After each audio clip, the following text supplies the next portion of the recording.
xil passiv qobiliyat bor. Ulardan birinchisi bu ninjacha yugurish. Passiv qobiliyat bu hammada avtomatik bo'ladi, ya'ni uni yerdan olib ishlatishimiz shart emas. Bu qobiliyatda biz Naruto animasi qahramonlariga o'xshab tez yugura olamiz va shunaqa ninjaga o'xshab balandlarga sakrasak bo'ladi. Mana ko'rishlaringiz mumkin. Juda ham chiroyli qilib ishlashgan va yugurish tezligi ham ancha zo'r. Va ushbu yugurish texnikasida biz suvni ustida ham bemalol muallaq yursak bo'ladi. Endi tur 5 versiyada biz suvga cho'kib ketmaymiz. Bemalol mana shu yugurish qobiliyati orqali suvni ustida ham osongina yugurib o'tib ketsak bo'ladi. Hech qanaqangi qiyinchilik tug'dirmaydi. Gap bo'lishi mumkin emas. Endi esa ikkinchi passiv qobiliyatimiz bu chakra energiyasi. Personajimiz pastida, jonimiz tepasida mana yaltirab narsa turibdi. Mana shu yangi rejimimizdagi chakra energiyasi hisoblanadi. Chakra energiyasi bizga mana shu qobiliyatlarni ishlatishimiz uchun kerak bo'ladi. Agar chakra energiyamiz tugab qolsa, tez yugura olmaymiz yoki boshqa qobiliyatlarni umuman ishlata olmaymiz. Chakra energiyasini to'ldirish juda ham oson, shunchaki hech qanaqangi qobiliyatni ishlatmasak, avtomatik tarzda to'lib qoladi yoki maxsus ramyon bor. O'sha ramyonni yesak, tezda chakramiz 100% bo'lib qoladi. Hozircha beta versiyada ramyonni topa olmadim. Uchinchi passiv qobiliyatimiz esa o'rin almashtirish. Agarda jonimiz 10 HP dan kam qolsa va bizga o'q tegsa yoki mashinadan yiqilib tushsa, personajimiz avtomatik tarzda kesilgan mana shu daraxtchaga aylanib qoladi va 1 sekunddan keyin mana shu yaqin atrofda teleport bo'lib tug'ilib qolamiz. Masalan, dushman bizga o'q otadi, 10 HP dan kam qolamiz, biz daraxtga aylanib qolamiz va dushman kutmagan joyda paydo bo'lib qolib, uni otib o'ldirishimiz mumkin. Xullas, o'lishimizga yo'l qo'ymaydigan ajoyib o'rin almashtirish qobiliyati bor. Bu qobiliyatimiz bir marta ishlaydi xolos. Bir marta 10 HP dan kamaydingizmi, daraxtga aylandingizmi, bo'ldi, boshqa 10 HP dan kamayib qolsangiz, yana daraxtga aylanib qolmaysiz. Endi esa yangi rejimda yerlardan olib ishlatishimiz mumkin bo'lgan kuchli ninjutsu texnikalari haqida gaplashib o'tamiz. Birinchisi bu ko'p sonli soya kloni texnikasi. Bu narsani yerdan topib olamiz va ryukzagimizda olib yuramiz. Mana bu joyda ma'lumot yozilgan. Dushmanlarni chalg'itish uchun harakatlaringizni takrorlaydigan klon yarata olasiz ekan. Klon bilan joyimizni almashtirsak ham bo'lar ekan, lekin ketma-ket klon yaratsak, qanaqadir xatolik ham bo'lishi mumkin ekan.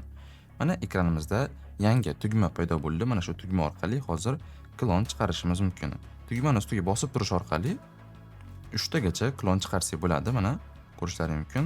Personajimiz bilan bir xil klonlar hozir bitta joyda qotib turibdi. Mana o'sha ko'p klon chiqarganimiz uchun joydan qimirlamayapti, lekin ursak uryapti yoki boshqa narsa qilyapti. Mana ko'rishlaringiz mumkin. Biz yashin olsak ham klonlardan turaveradi va mana bu 3-tugma orqali klonlar bilan o'z joyimizga almashtirib qo'ysak ham bo'laveradi. Juda ham foydali qobiliyatlardan bittasi va dushmanni chalg'itgani juda ham zo'r. Uje bunisi ham yurishni boshladi. Zo'r. Agarda tugmani ustiga bir marta bossak, bir donagina klonimiz chiqadi xolos, lekin bu klonimiz mana nima harakat qilsa o'sha harakatni qiladi. Mana ko'rishlaringiz mumkin. Sakrasak sakraydi, qurollasak qo'liga qurol oladi-yu, lekin qurolidan hech qanaqangi o'q chiqmaydi. Mana yurish davom etib ketyapti. Mana shunaqangi botga o'xshab sun'iy intellekt kiritib qo'yishadi va dushmanni yaxshigina chalg'itadi. Yoki uzoqqa ketib qolsa, sirazi o'zimiz u bilan almashib olsak ham bo'laveradi. Xullas, shunaqangi juda ham zo'r, foydali klon yaratish texnikasi qo'shilar ekan. Keyingi qobiliyatimiz esa uchar raging texnikasi. Bu yangi rejimimizdagi eng zo'r qobiliyatlardan bittasi, sababi bu qobiliyatimiz orqali biz teleport funksiyasini ishlata olamiz. Masalan, mana bu tugmani ustiga bosamiz, bosganimizdan keyin qo'limizda bunaqangi nayzachani aylantirib turadi va o'zimiz xohlagan joyga buni uloqtiramiz. Uloqtirganimizdan keyin bitta bossak, o'sha joyga mana teleport bo'lib uchib boramiz. Bu orqali bemalol banan binolar tomiga ham shunaqa tarzda o'tamiz va borgandan keyin bitta bossak bo'ldi. Mana tomga teleport qilib chiqsak bo'ladi. Livik xaritasiga ham qo'shilsa, bemalol daraxtlar tepasiga ham chiqib olsak bo'lsa kerak. Bu qobiliyatda nafaqat binolarga, shunchaki havoda ham mana otamiz. Otib uchib ketib turgan joyga bitta bossak, o'sha nayza qayerda bo'lsa, o'sha joyga teleport bo'lib uchib borsak bo'ladi. Gap bo'lishi mumkin emas. Eng zo'r qobiliyatlardan bittasi desak ham bo'laveradi. Keyingi qobiliyatimiz Rasengan. Shu Naruto animesidagi Naruto bosh qahramonini maxsus qobiliyati. Bunda qancha uzoq quvvatlasa, shuncha katta zarar yetkazar ekan va dushmanda orqaga uloqtirib yuboradi deb qo'yibdi. Mana ko'rishlaringiz mumkin. Как раз podzakaz bot ham keldi. Hozir botda sinab ko'ramiz. Mana tugmani ustiga bosib tursak, mana quvvat yig'ar ekan va dushmanni oldiga borib ishlatar ekan. Hozircha botni uloqtirib yubormayapti, chunki uloqtirib yuborish effektini beta versiyaga qo'shmabdi. Menimcha keyingi videolarda ko'ramiz, lekin dushmandan ham jonni unaqangi darajada ko'p olmayapti. Mana qaranglar, bu to'lguncha yoki dushmanga hujum qilganingizcha dushman sizni bemalol otib o'ldirib qo'yishi mumkin. Mana 2 marta rasengan ishlatdim, o'lmadi. Bu degani yarim jonini ham olmas ekan. Unaqangi foydali funksiya emas menimcha. Shuning uchun tavsiya bermayman. Juda ham kuchsiz qobiliyatlardan bittasi ekan. Aytgancha, agarda ryukzagimizda uchar regen, ya'ni teleport va rasengan birga bo'lsa, bu qobiliyatlarimiz birlashib kuchayadi va mana bu teleport qilish funksiyamiz yanada kuchayadi. Masalan, nayzani olamiz va buni dushmanga uloqtirsak, o'sha teleport bo'lgan joyimizda rasengan mana avtomatik tarzda ishlaydi va dushmanga uron yetkazadi. Ko'rdilaring? O'sha paydo bo'lgan joyimizda o'sha portlash effekti hosil bo'ldi va dushmanimiz o'sha qanchadir uron qabul qildi.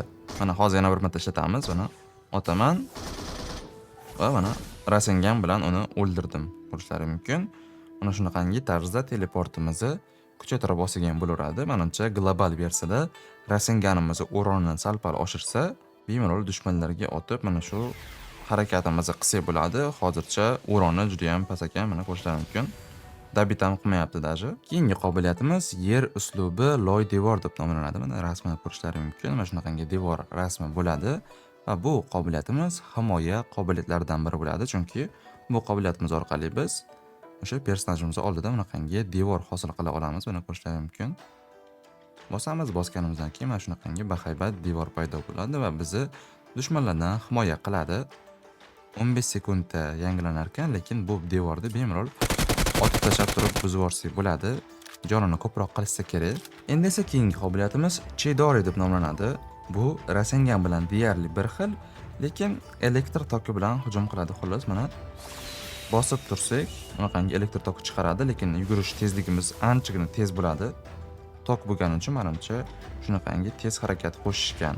Shuningdek, Chidorini ishlatganimizda o'ng tomondagi sakrash tugmasi chap berish tugmasiga aylanib qolar ekan va qanaqadir noodatiy harakat qilib dushmanga hujum qilsa bo'lar ekan. Albatta, hozircha beta versiyamizda buni juda ham zo'r qilib ishlab chiqarishmagan. Mana chap berishni bosyapman, unaqangi zo'r chap bermayapti.